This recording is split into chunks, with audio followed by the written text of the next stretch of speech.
सास का मायका प्रेम। रिद्धि की सास को हर वक्त अपने मायके का गाना गाने की आदत थी। अरे बस करना माँ, मामा का ये किस्सा तो 50 बार पहले भी सुना चुकी है। अरे हाँ, तो क्यों ना बताऊं। तेरे चाचा तो उस वक्त हाथ झाड़ कर खड़े हो गए थे। तब मामा ही था तेरा जो आगे आया और मदद की। देखो अब ठीक है ना, जो हो गया सो हो गया। क्यों एक बात को हमेशा गाती रहती हो। अब तो बहू घर आ गई है, उसे तो सबको मान कर चलना है ना, कि सिर्फ सास का मायका ही समझेगी वो। तभी वहाँ रिद्धि आ जाती है। माँ, आज मैं घर जा सकती हूँ? माँ को मेरी बहुत याद आ रही है। शादी के बाद एक बार भी नहीं गई। हाँ तो कौन जाता है।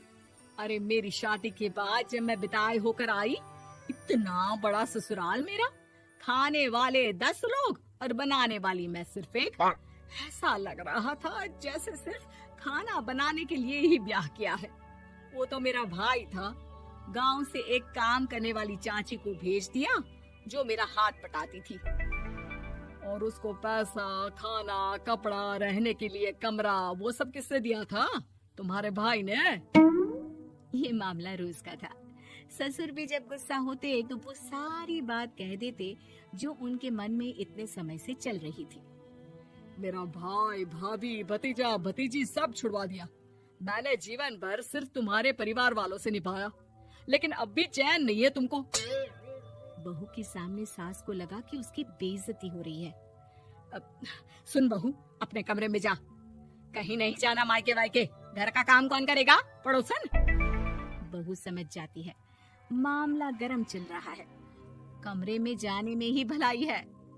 कमरे में क्या है? तुम्हारी माँ हर वक्त चिक चिक चिक करती रहती है। कल ताई मिली थी तुम्हारी मुझे, लेकिन मजाल है सासू माँ की उन्होंने एक बुराई की हो, लेकिन सासू माँ हाँ, जब देखो तब ससुराल के लोगों की बुराई करती रहती है। बेचारे पापा जी कितना मिस करते हैं अपने घर वालों को। मेरा तो बड़ा मन करता है कि ताऊ जी, चाचा जी और सब मिलकर रहे, ना साथ रहे लेकिन आना जाना तो ठीक से रखे। हिंदुस्तान और पाकिस्तान एक हो सकता है, लेकिन चाचा और ताऊ के परिवार के साथ हम लोगों का मिलन ना जी ना, कभी नहीं हो सकता। ये बात है। देखिए, मेरे साथ ना ज्यादा चैलेंज मत करिएगा। ऐसा कोई काम नहीं है जो मैं नहीं कर सकती। ससुर जी, जो कि बहू की बात सुन रहे थे, सामने आ जाते हैं। अरे बेटा, तू ये कर सकती है तो प्लीज मेरा परिवार किसी तरह मुझसे मिलवा दे। सारी जवानी तो मैंने किसी तरह काट ली, लेकिन जीवन के इस पड़ाव पर बहुत याद आती है मेरे परिवार की। हाँ हाँ पिताजी, आप चिंता मत करिए, बस मेरा साथ देते रहिए आप दोनों। फिर देखिए कैसे माँ जी भी ठीक हो जाएंगी और पूरा परिवार भी एक हो जाएगा। थोड़ी देर बाद बहू सामान लेकर घर से निकल रही होती है कि मना किया था ना तुझे मायके जाने के लिए, फिर क्यों जा रही है? बहू कुछ कहती इससे पहले ही बेटा बोलने लगता है। क्या है माँ, वो घर जा रही है। वैसे भी उसके माता पिता ने मुझे 10 लाख दिए तब जाकर मेरा काम शुरू हो पाया, वरना तूने मेरे लिए किया क्या है?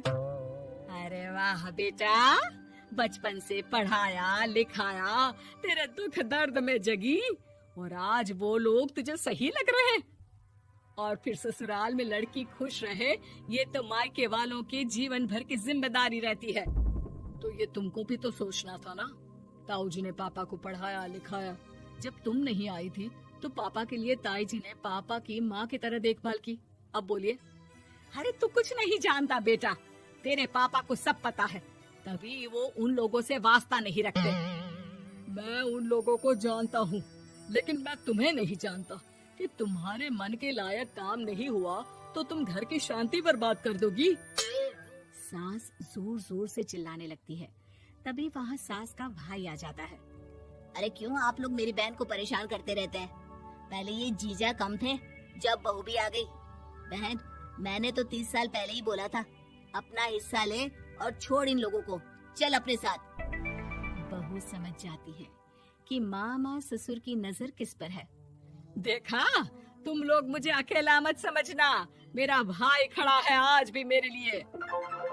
बहू मायके जाती है और आते वक्त साथ में एक नौकरानी ले आती है। अरे बहू, कुछ खाने को दे दे। अरे आंटी, क्यों भाभी को परेशान करती रहती हो? उनके भाई ने मुझे जिम्मेदारी दी है, किसी भी चीज की परेशानी नहीं होनी चाहिए भाभी को। जो चाहिए मुझे बोलने का। आय हाय, बहू के मायके वालों का इतना दखल। ये मेरा घर है, कोई कल का आए इसे पूरा कैप्चर कर ले, ये बर्दाश्त नहीं होगा मुझसे।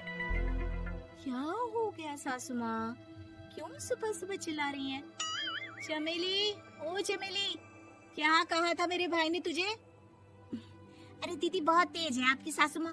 मैंने तो बोला कुछ चाहिए तो मांग लो मुझसे। अरे निकल यहाँ से, घर को रेलवे स्टेशन बना रखा है, जो देखो वो घुमा जा रहा है यहाँ से वहाँ।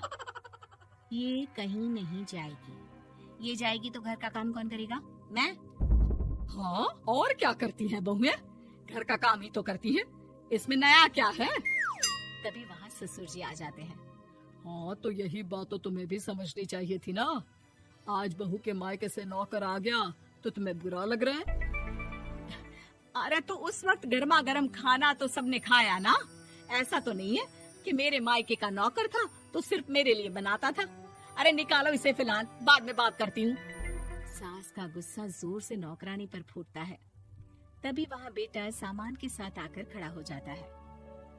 चलो रिद्धि, तुम ठीक बोलती हो।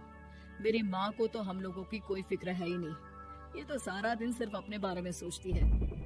और देखिए, मैं अब से कह रही हूँ कि अब से इस घर की तरफ आपको देखना भी नहीं है। नहीं आना आज के बाद इन लोगों से मिलने। हाँ हाँ, बस कभी कभी दिन में 2 बार मिलने आ जाओ। नहीं, बिल्कुल नहीं। ससुर झूठा नाटक करते हुए। मेरी बीवी ने मुझे मेरे ही परिवार से दूर कर दिया, आज बहू मेरा इकलौता बेटा दूर कर रही है। हाय, कैसे जीऊंगा मैं? वाह, वो भाई जो आपको बेटे की तरह मानता था, उन्हें छोड़ने में तो दुख नहीं हुआ। आज खुद का बेटा छोड़कर जा रहा है तो कैसे जीऊंगा? बड़े आए। अब सास समझ चुकी थी कि उससे गलती क्या हुई है। मुझे माफ कर दे बहू, अब मेरी समझ में आ गया कि अपनों से दूर कर बीवियां पति का भला नहीं बल्कि उन्हें जीवन में अकेला कर रही है। मुझे माफ कर दे, मैं अब सबसे माफी मांग लूंगी। ससुर जी दूर से बहू को थम्स अप दिखाते हैं।